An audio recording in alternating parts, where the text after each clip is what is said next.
గడిచిన చాలా కాలంగా బ్యాంక్ అకౌంట్స్ అన్నీ కూడా పాన్తో లింక్ కాబడాలి, అదే రకంగా ఆధార్తో లింక్ అవ్వాలి. మొబైల్ నెంబర్సు ఆధార్ నెంబర్స్తో లింక్ అయిన తర్వాత ఇవన్నీ కూడా బ్యాంకుల ఖాతాలతో అనుసంధానం అవ్వాలి అనేటటువంటిది గడిచినటువంటి చాలా కాలంగా అనేక రూపాల్లో ఖాతాదారులందరికీ వర్తమానాలు రావటం, ఖాతాదారులందరూ దానిలో అలర్ట్గా ఉండి ప్రతి ఒక్క తన ఖాతాని మొబైల్తో అనుసంధానం చేసుకోవటం, అదే రకంగా ఆధార్తో అనుసంధానం చేసుకోవటం, పాన్తో అనుసంధానం చేసుకోవటం, ఇవన్నీ కూడా గడిచినటువంటి కాలంగా జరుగుతున్నటువంటి ప్రక్రియ. అయినప్పటికీ కూడా అనేక ఖాతాలు ఇప్పటికీ కూడా బ్యాంకు ఖాతాలన్నీ కూడా పాన్తో అనుసంధానం కాకపోవటం, పాన్ మళ్ళీ ఆధార్తో అనుసంధానం కాకపోవటం గమనించినటువంటి కేంద్ర ప్రభుత్వం మొన్ననే ఒక కీలకమైనటువంటి ప్రకటన చేస్తూ డిసెంబర్ 31వ తేదీ లోపల ఒకవేళ పాన్ కార్డ్స్ కనుక బ్యాంక్ అకౌంట్స్తో అనుసంధానం కాకపోయినా, లేదా పాన్ కార్డ్స్ అన్నీ కూడా ఆధార్తో అనుసంధానం కాకపోయినా, ఇవన్నీ కూడా చాలా తీవ్రమైనటువంటి విషయంగా పరిగణించేటటువంటి ప్రమాదం ఉంది.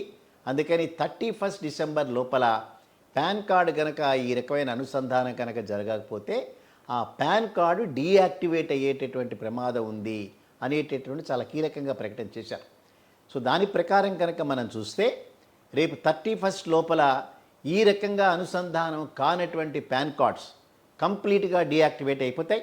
అంచేత ఆ పాన్ నెంబర్ ఏదైతే అలాట్ చేయబడిందో తిరిగి ఆ పాన్ నెంబర్తో మరొక కార్డు రావటం అనేటటువంటిది దుర్లభంగా పరిణమించేటటువంటి ప్రమాదం ఉంది.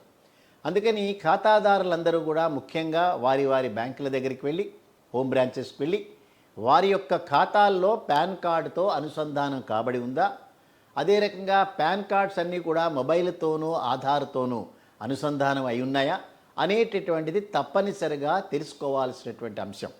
ఒకవేళ కనుక ఇప్పటికీ కూడా అజాగ్రత్తగా ఉంటే ఇక మిగిలినటువంటిది దాదాపుగా ఒక 50 రోజుల సమయం ఉంది అందరి దగ్గర. సో ఈ 40 రోజుల సమయం మాత్రమే ఉన్నటువంటి సందర్భంలో 40 రోజుల్లో తప్పనిసరిగా వారి వారి బ్యాంకుల ఖాతాలను ఒకసారి సరిచూసుకోవాల్సినటువంటి అవసరం ఉంది. లేని పక్షంలో ఆ 31 డిసెంబర్ తర్వాత డీయాక్టివేట్ అవ్వటమే కాకుండా కొత్త పాన్ కార్డు ఇవ్వటం కూడా అది ఒక సమస్యాత్మకమైనటువంటి అంశంగా పరిగణించాల్సి వస్తుందని కేంద్ర ప్రభుత్వం కీలక ప్రకటన చేసింది. సో అంచేత దేశంలో జరుగుతున్నటువంటి అనేక ఫ్రాడ్స్ ఏవైతే ఉన్నాయో, ముఖ్యంగా సైబర్ క్రైమ్స్ ఏవైతే ఉన్నాయో, సైబర్ క్రైమ్స్ని అరికట్టడానికి న్యాయస్థానాల యొక్క కొన్ని సూచనలు ఈ ఆధార్కి సంబంధించి పాన్కి సంబంధించి కొన్ని ఉన్నా కూడా ఈ సైబర్ క్రైమ్స్ని అరికట్టేటటువంటి ప్రాసెస్లో కేంద్ర ప్రభుత్వాలు కొన్ని కఠినమైనటువంటి నిర్ణయాలు తీసుకోవాల్సినటువంటి అవసరం ఉంది.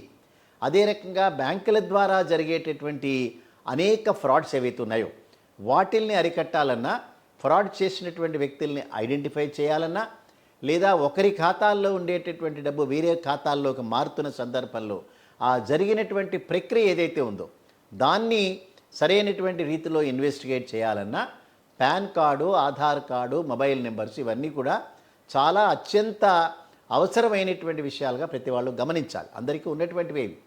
అందుకని ఈ కీలక ప్రకటనని అనుసరించుకొని ప్రతి ఒక్కరు కూడా వారి వారి బ్యాంకు ఖాతాలతో ఇవన్నీ కూడా అనుసంధానం అయినాయా లేదా, ఒకవేళ అనుసంధానం చేసిన తర్వాత కూడా మళ్ళీ ఒకసారి వారి యొక్క ఖాతాలని చెక్ చేసుకోవాల్సినటువంటి అవసరం ప్రతి ఒక్కరి మీద ఉంటుంది.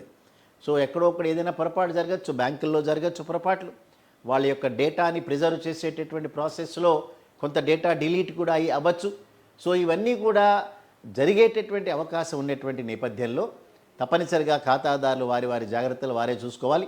అందుకని వారి యొక్క హోమ్ బ్రాంచెస్కి వెళ్ళి వారి యొక్క ఖాతాలు ఏ బ్యాంక్స్లో వారికి ఉన్నా కూడా అవి ప్రైవేట్ బ్యాంకులా, పబ్లిక్ సెక్టార్ బ్యాంకులా, కోఆపరేటివ్ బ్యాంక్సా, గ్రామీణ బ్యాంక్సా, ఇవన్నీటటువంటి ఆ వాటిలోకి వెళ్ళాల్సినటువంటి అవసరం లేదు. ఏ బ్యాంకులో అయినా సరే వారికి ఖాతా ఉన్నప్పుడు వారి యొక్క ఖాతా అనేటటువంటిది వీటితో అనుసంధానం అయ్యిందా లేదా అని కనుక చూసుకొని రోజున పాన్ కార్డు డీయాక్టివేట్ అవ్వటమే కాకుండా మళ్ళీ తిరిగి ఆ పాన్ నెంబరు అలాట్ అయ్యేటటువంటి అవకాశం లేదు. అప్పటికే ఆ పాన్ నెంబర్తో చేసినటువంటి అనేక ట్రాన్సాక్షన్స్ అన్నీ కూడా మళ్ళీ బౌన్స్ బ్యాక్ అయ్యేటటువంటి ప్రమాదాలు, అదే రకంగా మళ్ళీ తిరిగి కొత్త పాన్ కార్డు ఇవ్వటం కూడా ఆల్మోస్ట్ చాలా ఇంపాసిబుల్గా అయ్యేటటువంటి పరిస్థితులన్నిటించి కూడా తప్పించుకోవాలంటే ఇప్పటికే అందరూ కూడా తప్పనిసరిగా వారి వారి బ్రాంచెస్కి వెళ్ళి వారి వారి బ్యాంక్స్లో వారి వారి ఖాతాల్లో ఇవన్నీ అనుసంధానం అయినాయనేటటువంటిది ఒక కన్ఫర్మేషన్ తీసుకోవాల్సినటువంటి అవసరం ఉంటుంది. అంచేత కేంద్ర ప్రభుత్వం చేసినటువంటి కీలక ప్రకటన ప్రకారం 31 డిసెంబర్ 2024 అనేటటువంటిది ఆఖరి తేదీగా వారు డిక్లేర్ చేశారు. ఈ లోపలే పాన్ కార్డుకి సంబంధించినటువంటి వివరాలన్నీ కూడా బ్యాంకుల్లో నమోదైనయా లేదా అనేటటువంటిది సరిచూసుకోవాల్సినటువంటి బాధ్యత ప్రతి ఒక్క ఖాతాదారుడి మీద ఉంటుంది.